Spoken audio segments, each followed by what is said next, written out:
What's up, everybody?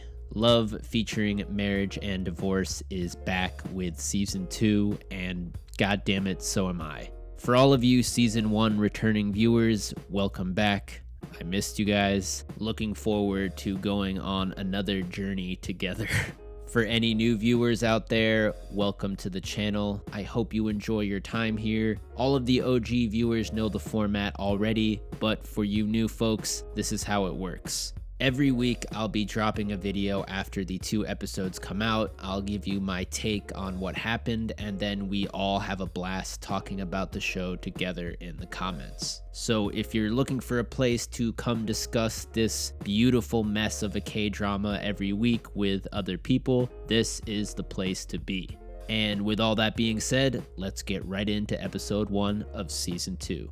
All right, so we start off with this kind of recap thing, followed by this music video of Hye-Ryung and Song-won, and I gotta be honest with you guys, I skipped most of that shit, and of course it was just a dream. So it turns out that Song-won is pregnant, and oh no, I thought she couldn't get pregnant, but it just so happens that Hye-Ryung is the one that changed her fate. So we check in with Hye Ryung and Ga-bin, and this guy Hye Ryung, it's episode 1 and this guy's already in mid-season form. He's just so gone off Ga-bin. He says he feels like he's been reborn, and I'm just thinking, I thought you weren't Buddha, dude. I thought you weren't okay, but you're being reborn now? All right. And this guy, I'm sorry, this guy's the biggest simp ever.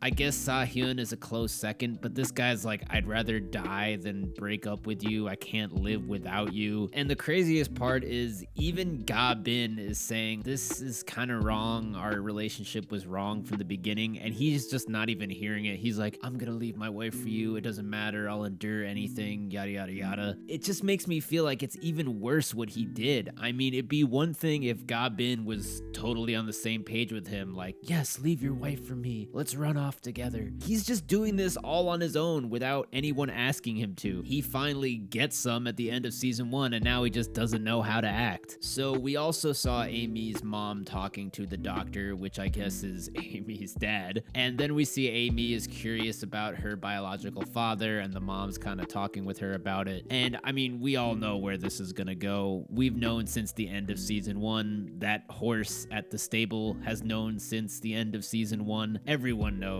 And I just can't wait for that to come out into the open. Okay, so then we have this scene which was in the trailer for season 2, and I was kind of hoping it would be a bigger moment than it was, but I also was kind of expecting it to just be clickbait, and it pretty much was. The good thing is we get to see my guy, Mr. So. He's back, he's chilling, he's vibing at the pool, not even aware of the spell he casts upon women. Hye-Ryung just can't handle the alphaness. Oh yeah, and then this happened. So in the scene after, Yu Shin asks Hye-Ryung why she was like blushing and didn't want to be around Mr. So, and you really can't blame the guy. I mean, he was there, he saw the man that is Mr. So, all the man that he is.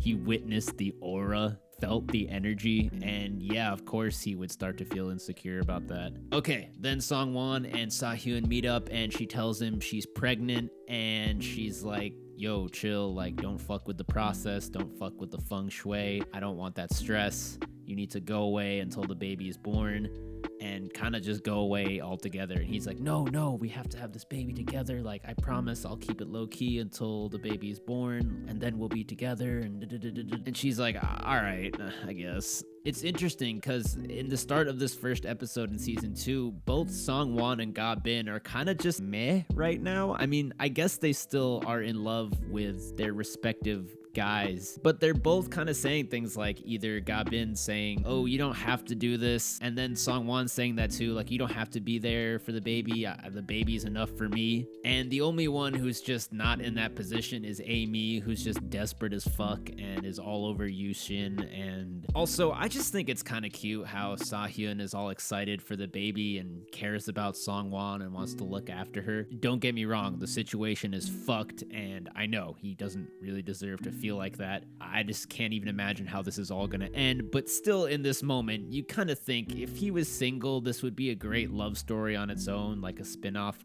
K-drama of their own where maybe he had a wife that died or was divorced and then they met, and yeah, it would be an okay show. And here he's just like an eager puppy. I feel bad for them, and maybe I don't actually like them that much, but maybe it's just because the other couples are so unbearable that they seem okay in comparison. Then holy shit, Mr. So and Hye Ryung in the pool, and they're coming together and he's holding her, and yeah, fucking right, you guys can't fool me anymore. I know that music, it's a fucking dream. I honestly don't even know why the show hits us with these anymore. It's like we're wise to this now, we're hip to this, like we know what the fuck is going on. Don't even bother. All right, then my boy is back, my guy Hye Ryung with the fresh cut, and Hyungji needs to chill. She's gotta let her brother shine. She's gotta let him get that fresh cut. So Hye Ryung then talks about how their mom Siyun gets mistaken for his grandmother or something at their school. The kids there think she's their grandmother, and just point me to where they're at, I'll smack those little shits. And Hye Ryung gets some older sibling advice, and I'm just glad we got to see them, even if it was for just a little bit. We got to check in on them. Then we're checking in with another one of the most infamous characters of season 1, Dong-mi, and her hubby, and they're talking about some song, and she's sitting there thinking of killing him slowly while he's doing something far worse, which is mansplaining that song to her. Anyways, it's good to see our favorite arch nemesis, the mistress of evil herself. All right, then we're whisked away to church where Amy is praying, and there's some dude, a priest maybe, who's just looking at her and kind of looks like Mr. So's dad or something. Then we are actually pulled back into the present. I actually didn't think this would happen until the second half of season 2. I thought maybe they'd try to stretch out the story even more and have like the first half of the second season be catching up to the present again, and then the second half be the actual future or back to where we left off at episode 8 in season 1. I hope that made sense. I don't know, I might have fucked that up. But anyways, we're here, we're back on the plane scene, and we're back with all 3 of the girls and Ga-bin's awful baseball cap. So after that like sauna scene with Seo-hyun and the doctor, which was really bizarre, we go back to the plane, and the plane, it looks like the plane that you see in the animation on the plane that shows like where the plane is. It just looks so incredibly fake, like it's in a video game. I don't know why they even bothered with this shot. It just looks so fucking goofy. All right, no one cares. Okay. So Amy and Yushin talk briefly near the bathroom on the plane, and this happens after she gets up and then he follows, and I really thought for a second they were about to join the Mile High Club, but no. So they talk, and then homegirl comes out of the bathroom, and her face is basically me watching this entire show. Okay, then the 3 mistresses are there, I guess, at Jeju Island, and they're talking about what fucking ever. Have you guys noticed that their routine for talking, when they all 3 talk, it's always the same formula? One of them says something, then another comments on that, and then another comments on that, and then they all laugh, and then they start talking again. It's just, okay, anyways. So then Sungwon gets nauseous, and then she's kind of forced to tell the other girls about her pregnancy, and when she does this, she also reveals that the father of her baby has a family, and oh my god, this probably was my favorite moment in the entire episode, because it's this moment where Amy and Ga-bin both realize, holy shit, we're all a bunch of married men having ass women. Damn, we're all really a bunch of homewreckers. Look at us.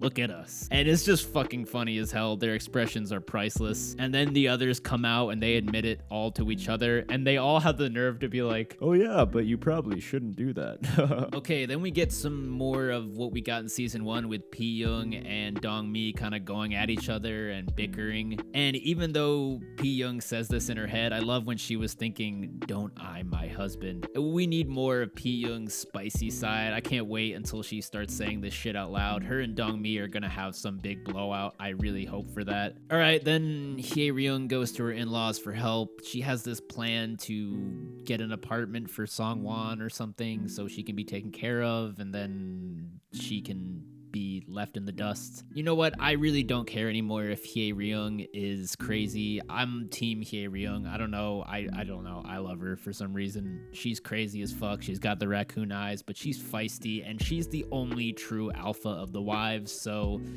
I'm all in. Sorry, guys. And honestly, I don't know about her plan, but it's better than nothing, and the father seems to love it for some reason and thinks she's like light Yagami, but yeah, I don't know. Cool. All right, so then there's more Young and Dongmi, and it's really sad because the irony is that they're bickering and whatever over Yushin, and he's just off with Amy, and it's not a good look. So whatever, and we're almost at the end of the episode, and I know that this show likes to do some shit right at the end, so I was just like, what is it gonna be? What is it gonna be? We're seeing this outside view of the street when what in the fucking Casper the Friendly murdered husband is going on? Really? Is this where the show is going? Seriously? You know what? Fuck it. I hope he haunts Dongmi forever and somehow tells other people what happened, like the true event of how he died. In season 1, it's already been hinted that the characters believe in spiritual stuff and superstitions, so this show is already all over the place, so fuck it, let's just add in the supernatural. Why not? But yeah, I definitely did not see this coming. The ghost of Yushin's dad. Season 2, anything can happen, right, guys? All right, that's it for episode 1. Nothing too crazy here except the ghost thing, but it's still a nice welcome back to the show. And with that being said, let's just go right on into episode 2. All right, so this episode starts off with a serious burn from Sa-hyun's mom. I mean, god damn, that came out of nowhere. She just absolutely flames her husband. The poor guy wasn't even there to defend himself. Okay, then we're seeing Yushin's dad's ghost goes into the house and takes a cookie or whatever that was, but it's the ghost of the cookie or the soul of the cookie that he takes, because the real cookie is still there. So it's clear now this guy has ascended. He's on some Obi-Wan Kenobi Force Ghost type shit. If you strike me down, I shall become more powerful than you can possibly imagine type shit. His white hair makes sense now. It wasn't something to be ashamed of. He's on some Gandalf the Grey to Gandalf the White. I come back to you now at the turning of the tide type shit. I'm still adjusting to this whole side plot, but it's pretty entertaining, I gotta say. Okay, then Yushin gets a massage from Young with that massager thing, and I am not going to comment on that in any way. I'm just gonna leave that one where it is, untouched. All right, then Sa-hyun meets with his mom, and it's the same old song. Get it? The same old song. She's trying to convince him to break it off. He's like, no, the child, I'm in love. And I'm also thinking in the back of my head, his parents still don't know how old she is, right? It's not that I care, but I just mean they probably will. And Sa-hyun is encouraging his mom to go see and meet Song-won. I can't wait to see how that's gonna go. So the mom agrees to go see Song-won and help with the baby until it's born if Sa-hyun promises to not see Song-won in the meantime. But he's not really having it, and yeah, it's just gonna be messy. Alright, so then we get the three wives talking, and yes, I knew it. I predicted this from season 1 that this might happen. They are gonna have Ga-bin come into their radio show. I knew it was only a matter of time. I cannot wait for this to happen. This will be the first real wives mistresses crossover since the show started, and it's happening. It's gonna be a showdown. I really hope something big happens there. Okay, so then Sa-hyun tells Song-won about the whole situation with Hye Ryung and everything and his family, and she's like, bro, come on, dude. I feel bad for Song-won. I mean, yes, she played her part in this, but she just seems so stressed. She's not even asking for anything at this point, and Sa-hyun is just running the whole show now. She still cares about him, but you can see that she's a lot more mature and realistic about things, and she mentions the whole idea of a private investigator, and I was thinking that too. Like, Hye Ryung is gonna find her. It's just a matter of when. She's a beast. Like, we all know she's gonna track down Songwon somehow, whether it's through the mom or hiring a PI or something. And Songwon just seems so done with this, and Sahyun just can't let it go. I really believe she's trying to do them both a favor and break it off, but it's just not happening. And obviously she cares about him too, but yeah, it's tough. All right, so then we see Ga-bin. She gets the call, and yes, it's officially happening. The crossover, the face-to-face. I cannot wait. And come on, guys, admit it. You want to see this too. Okay, then the whole hide-and-seek thing with Dongmi and Yushin. I mean, wow. No comment. Also, fuck Hye Ryung, man. I'm not even gonna cover this whole scene, but the part where Ga-bin is like, hey, don't you miss your kids? And he says, they're all grown up now. Like, he didn't even answer the question. This guy just doesn't care. What a piece of shit. Okay, then back to Ga-bin, and she learns that the writer for the interview is gonna be Si-eun, so she actually knows the name of the wife of the guy she's gonna be with, but she doesn't know it's her. And then we're back to this guy again.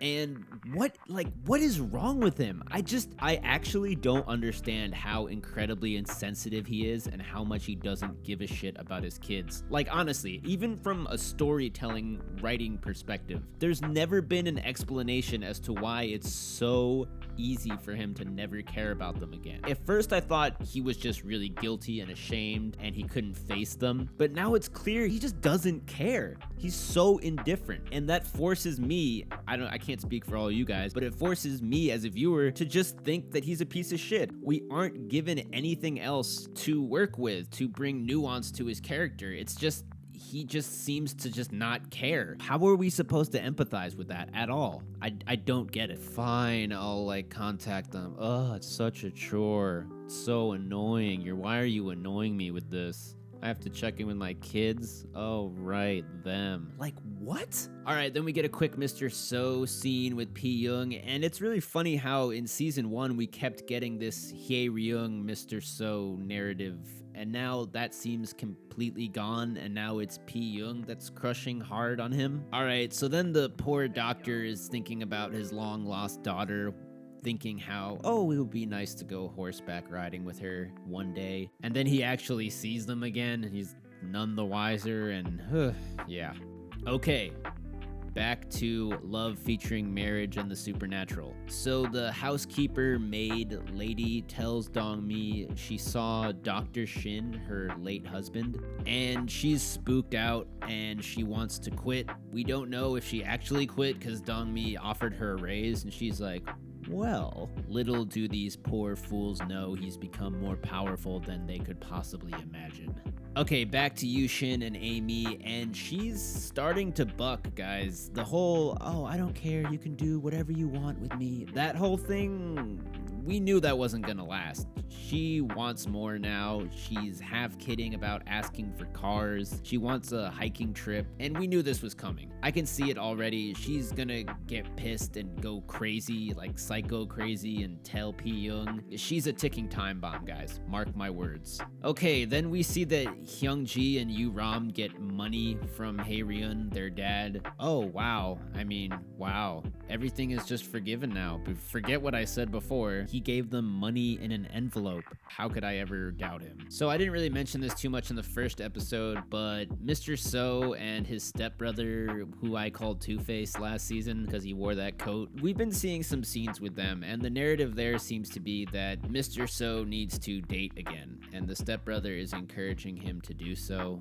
Who knows who he's gonna potentially be matched up with? I think some of you last season were saying it might be Si-eun, but it's Pi-young right now that's crushing on Mr. So hard, so I don't know. Okay, so now we're finally getting the moment that I was looking forward to, or one of them at least. Songwon is going to meet Sahyun's mom. Here we go, guys. I can't wait to see what her reaction is gonna be, because she's gonna see that Songwon is a lot older, and it happens, and not the reaction I thought was going to take place. But yeah, I did forget that Hye Ryung is also older than Sahyun, and the mom's like, oh, an older woman again? All the same, the mom is kind of like that icy calm, that kind of chilling calm where you know something's up, and My boy Sahyun looks so nervous. I feel so bad for him. So he leaves and they're alone. And the mom says, "Oh, you look like you're at least a couple years older than my son." And she asks how old Songwon is, and Songwon tells her, and yeah, that's more the face I thought I was gonna see. But she remains relatively chill throughout that whole thing, so props to her. Also, I didn't really understand what Korean age meant.